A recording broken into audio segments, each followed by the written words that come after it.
좀 욕심을 내도 될 것 같아요. 아, 지금 그래요? 시장 분위기 자체가 들어섰어요? 네. 그런데 중요한 거는 수급이 완전 쏠릴 것 같아요. 2차 전지나 반도체 쪽으로 많이 쏠릴 것 같아요.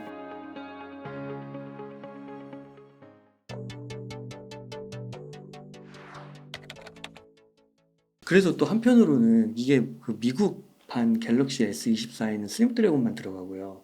한국판에는 이게 반반 섞인다고 얘기가 있는데 그거 사실인가요? 일단 이제 세 가지 모델이 있어요. 기본 모델이 있고 플러스 모델이 있고 울트라 모델이 있는데 네. 울트라 모델 최고 하이엔드잖아요. 울트라 모델은 전부 스냅드래곤 들어갈 것 같아요. 네. 그리고 이제 기본 모델하고 플러스 모델 중에 북미향은 아마 스냅드래곤을 쓸 것 같고요. 음. 그리고 이제 유럽향이나 우리나라 국내향 같은 경우는 엑시노스를 좀 많이 쓸 것 그건 같습니다. 차별 아니에요? 뭐 명분은 통신 뭐 그것 때문에 인증 때문에 그렇다고 하는데 네. 사실 네, 우리 국내 소비자들 입장에서는 조금 아, 네, 짜증나죠. 네, 깨름직한 게 있는 거예요. 그렇죠. 그 네. 갤럭시 S23 같은 경우는 다 스냅드래곤 썼잖아요. 네네, 평이 엄청 좋더라고요. 그렇죠. 역대급이라고 그러더라고요. 맞습니다. 갤럭시 S23. 그러니까 스냅드래곤 쓰면 큰 문제는 없죠. 네, 깔끔하고 그런데 네. 이제 무선 사업부 입장에서는 열심히 스마트폰 팔아서 네. 네, 퀄컴한테 다 돈을 갖다 주는 그러면 안 되니까. 네, 그 BOM이라고 하죠. 머티리얼 코스트가 많이 올라갑니다. 아. 스냅드래곤이 비싸거든요.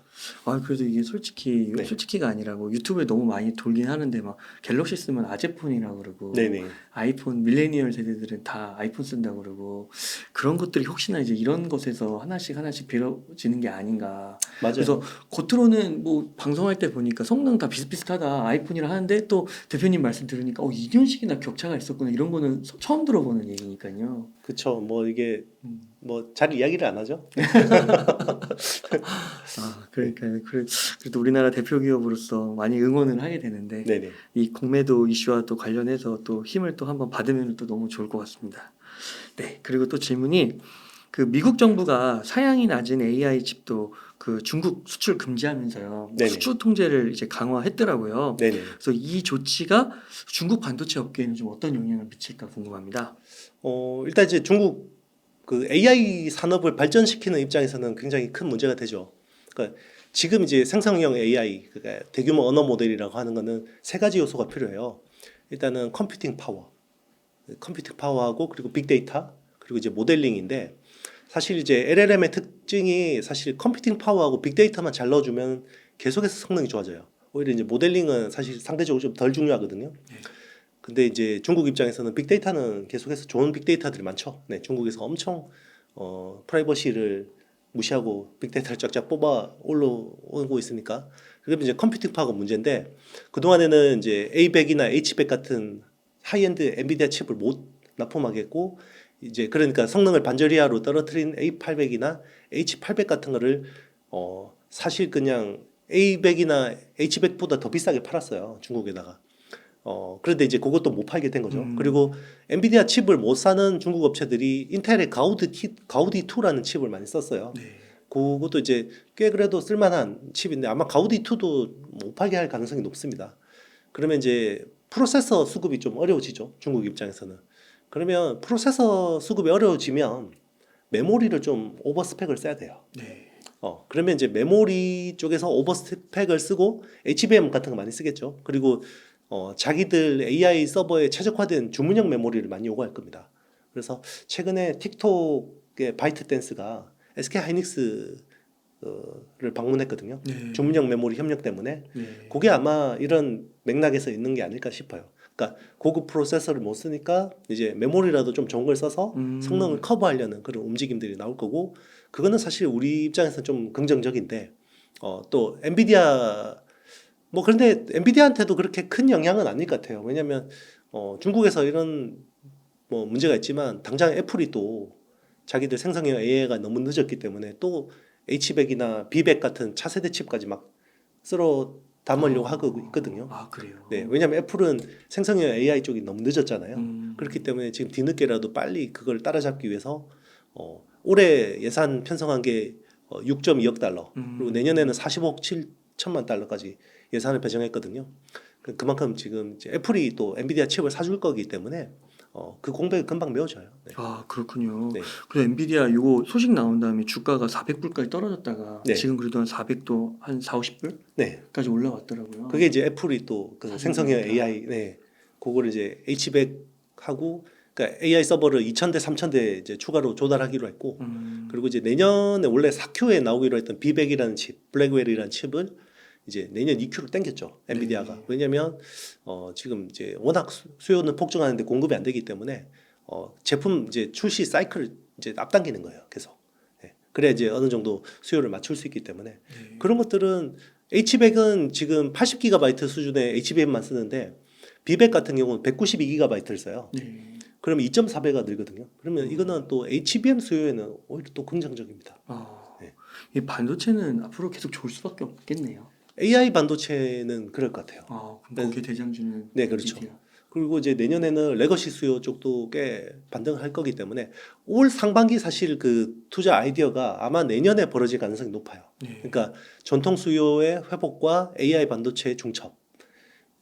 그러면 이제 내년 상반기까지는 전 좋게 보는데 하반기까지 이게 이어지려면 AI에서 이제 모빌리티 혁명 쪽으로 이게 어떻게 릴레이가 될지 좀 지켜봐야 되는데 최근에는 이제 보면 차량 반도체 쪽에 그러니까 피크아웃 이슈가 있거든요.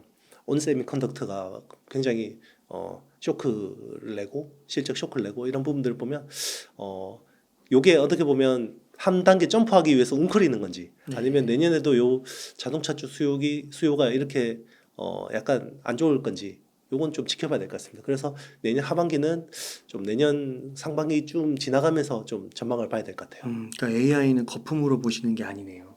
거품일 수가 없어요. 왜냐하면 그러니까 이제 사실 그 반도체를 보시는 분들 중에 엔비디아 그러니까 AI 칩에 대한 피크아웃 이야기를 많이 퍼 하시거든요. 200이라고 네네. 너무 높다고.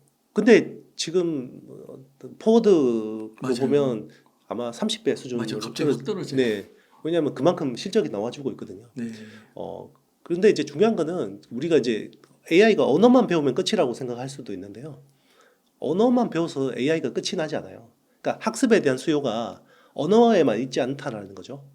그 다음에 언어를 배우고 나서 멀티모달을 배워야 돼요. 네. 멀티모달이라는 거는 사람의 오감처럼 보는 거, 듣는 거, 냄새 맡는 거, 느끼는 거 이런 것들 다 배워야 돼요. AI가. 네. 그래야 우리가 목표로 하는 아티피셜 제너럴 인텔리전스, 그러니까 범용 AI가 가능하려면 결국은 언어 먼저 배우고 멀티모달 배우고 거기서 또 끝이 아니에요.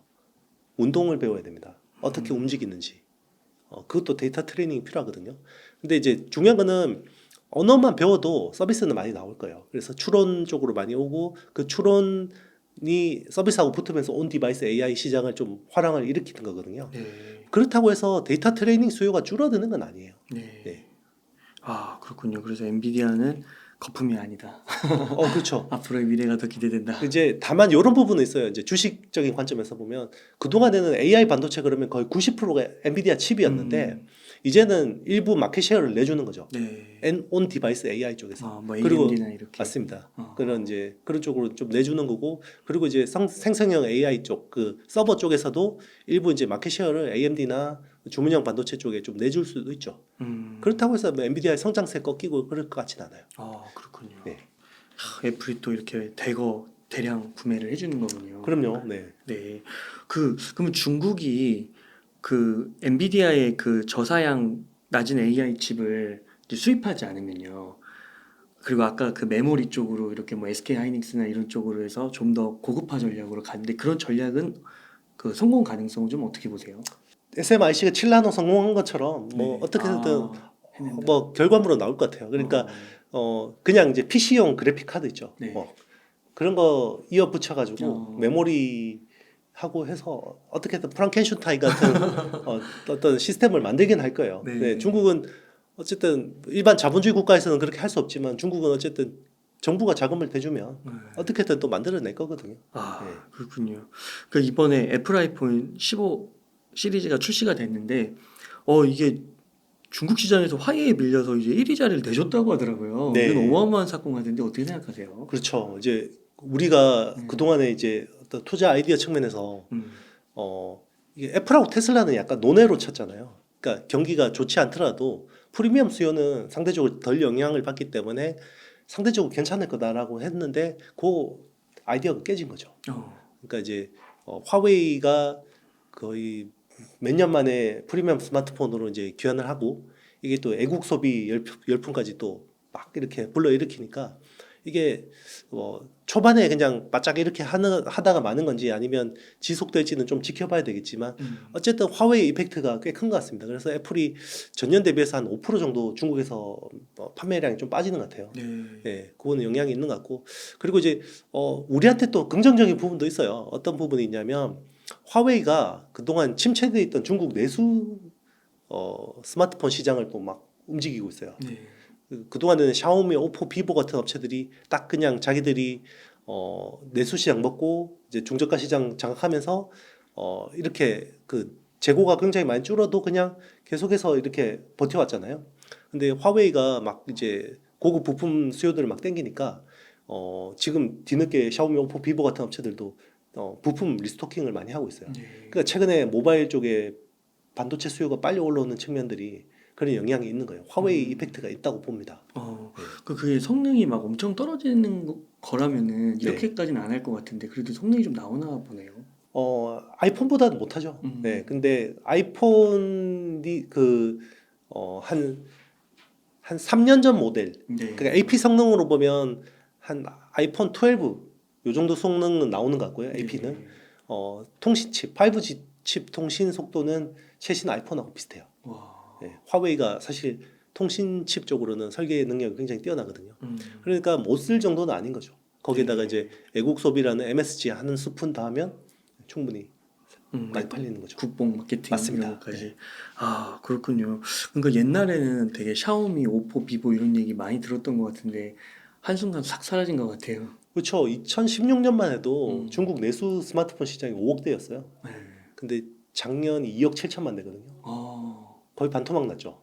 어떻게 그렇게 준 거예요? 반도체가 없어서? 중국 사람들이 소비를 안 하는 거죠. 안 바꾸는 거죠. 그러니까 그래요? 네. 그렇게 많이 소비를 안 해요? 네. 왜냐하면 코로나 때문에 거의 네. 휴대폰을 바꾸고 싶어도 못 바꾸는 측면도 있고 와. 그리고 이제 리오프닝 됐는데도 경기가 안 좋으니까 부동산 경기가 안 좋으니까 안 바꾸는 거죠. 그래서 아마 내년에도 한 2억 7천만 대 정도 시장으로 보는데 와. 이제 거기서 또 이제 약간 이제 화웨이가 바닥을 좀 빨리 반등하게 하는 그런 요인을 주고 있는 거죠. 2억 5천 대 정도가 바닥이군요. 그렇죠. 2억 7천만 대 정도가 이제 거의 막 야, 근데 만약에 5억 규모로 이렇게 운영하다가 2억 네. 5천 대 내면은 타격이 어마어마할 것 같은데요. 그게 반도체 수요 급감으로 나타난 거죠. 대단한 네, 거. 모바일 디램 쪽에. 야, 그렇구나.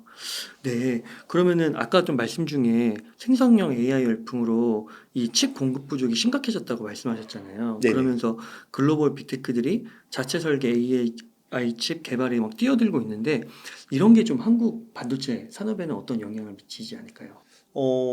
사실 이제 뭐 이게 기대하는 부분도 있고 우려하는 부분도 있어요. 일단 기대하는 부분은 엔비디아 GPU보다 성능이 보통 떨어질 거 아니에요. A식으로 이제 설계를 해도. 그러면 좀 메모리를 HBM 고급 메모리를 좀 많이 쓰지 않겠냐라고 보는 긍정적인 부분이 있고 사실 저도 그렇게 보는 편이고요. 예를 들면 AMD MI300이 대표적이죠. 그러니까 MI300이 엔비디아 H100을 대항마 칩으로 나온 건데 항상 자랑하는 게 그 HBM을 두세 배 더 많이 쓴다. 엔비디아 대비해서 그것만 자랑하고 있잖아요. 이제 그런 부분에서 좀 기대를 하는 거고 또 약간 안 좋게 보시는 분들은 이 엔비디아 칩 자체가 범용이기 때문에 약간 고스펙이다. 너무 고스펙이다. 생성형 AI 하는데 이 정도까지 고스펙이 필요 없을 거다.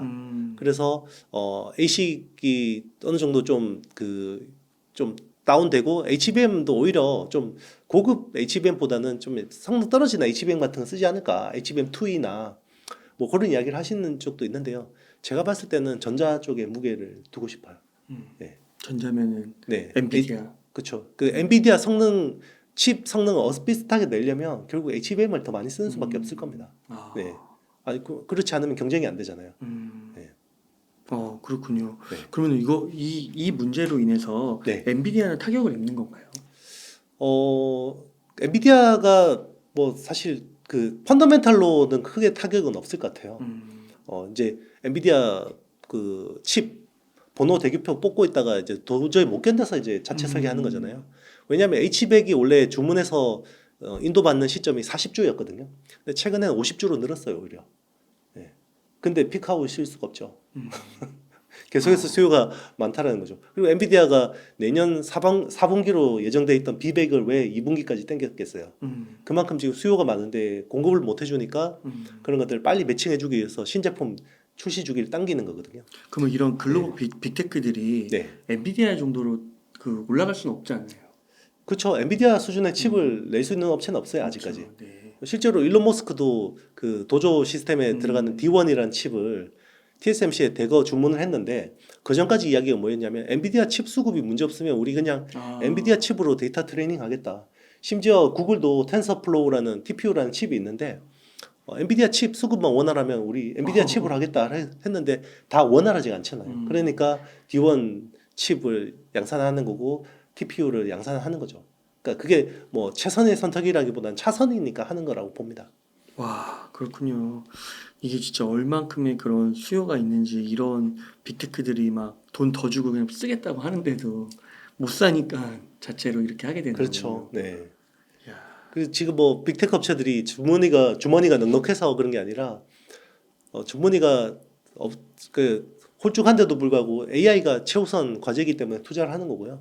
그래서 이제 AI 쪽으로 모든 걸 자원을 집중하다 보니까 오히려 일반 서버 쪽 투자가 상대적으로 좀 지지부진했던 거죠. 그 다음에 한국 소식 질문 하나 좀 드리겠습니다. 최근 DSP 업체 AD 테크놀로지를 통해 삼성전자 파운드리가 3나노 GAA 공정 고객을 확보했다는 소식이 알려졌는데요. 기존에는 중국산 비트코인 채굴칩만 생산했는데 이번에는 서버칩인데다가 2.5D 어드밴스드 패키징으로 생산한다는 소식입니다. 그래서 반도체 섹터에 미치는 영향은 어떻게 보시나요? 네, 뭐 요거는 좀 이야기가 나온 지 좀 되긴 했는데 네. 3나노 게이트 올 어라운드에서 제대로 된 칩을 처음 수주받은 케이스라고 볼 수 있습니다. 그래서 네. 이게 성공하는지 여부에 따라서 굉장히 중요할 것 같고요. 이게 성공을 해야지 이제 구글 TPU 어떤 수주 흐름도 훨씬 더 긍정적일 수 있겠죠. 그리고 이제 중요한 거는 단순히 3나노 게이트 올 어라운드 선단 공정뿐만 아니라 iCube라는 2.5D 구조까지 같이 수주를 받은 게 중요한 것 같아요. 그래서 이게 잘 돼야 됩니다. 아, 네. AD 테크놀로지라는 업체가 네. 어떤 업체예요?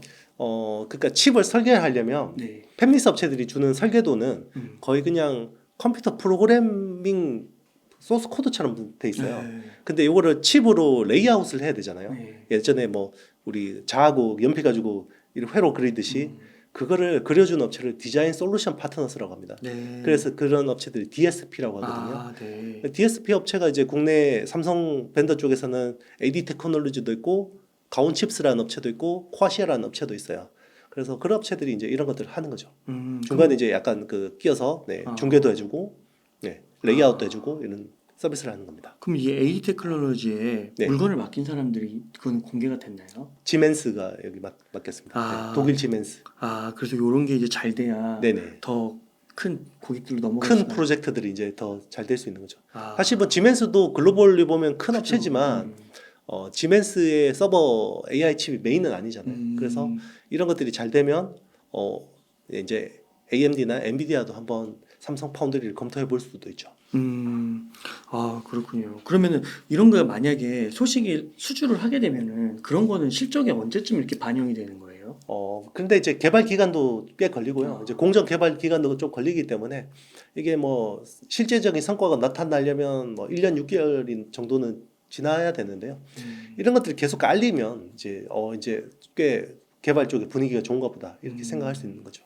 그러니까요. 많은 그 시청자분들이나 반도체에 관심 갖고 계신 분들이 아, 이게 뭔가 돌아선 것 같고 뭔가 잘 될 거는 같고 뭐 반도체 수요 좋다고는 하는데 폭발한다고는 하는데 언제 그게 과연 계속 지연되는 것만 같아가지고 그렇죠. 그게 힘든 것 같아요. 그 희망 고문 때문에 이제 못 버티고 음. 나가시는 분들도 많은데 네. 이제 결국 이제 그게 오고 있는 거죠. 네, 그 사이클이 오는 게 있는 네, 거죠. 맞습니다. 우리가 생각한 것보다 좀 늘어졌지만 결국 뭐 방향성은 가는 거죠. 그게 그러면 언제쯤이라고 보시는 거예요?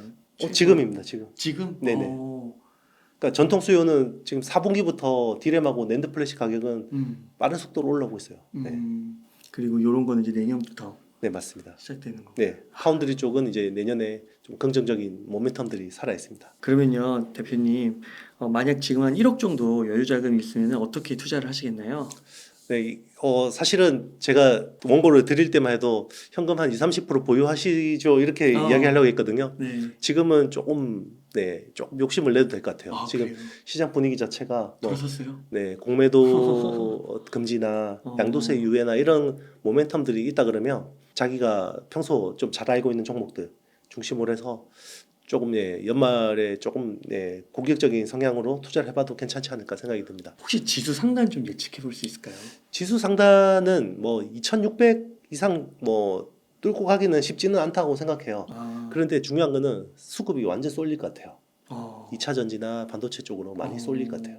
그래서 거기 쏠려 있는 종목들은 꽤 괜찮은 시세를 낼 수 있어요. 그리고 뭐 오늘은 2차 전지 그 쇼커버링 때문에 2차 전지 쪽만 핫했는데 AI 반도체 ETF가 또 나왔거든요. 그 미래에셋에서 나온 타이거 ETF인데 거기서 보면 또 한미 반도체가 15% 후반대 한 16% 정도 비중 최고 비중으로 돼 있고 여기는 제일 중요한 게 삼성하고 하이닉스가 빠졌어요. 여기 ETF에는 빠졌고 그리고 이제 그 이오테크닉스도 한 8% 후반대 그리고 솔브레인, 동진 세미캠 이런 회사들이 한 7% 정도 수준, HPSP, 뭐 이수페타시스 이런 회사들도 한 5-6% 정도 편입이 되거든요.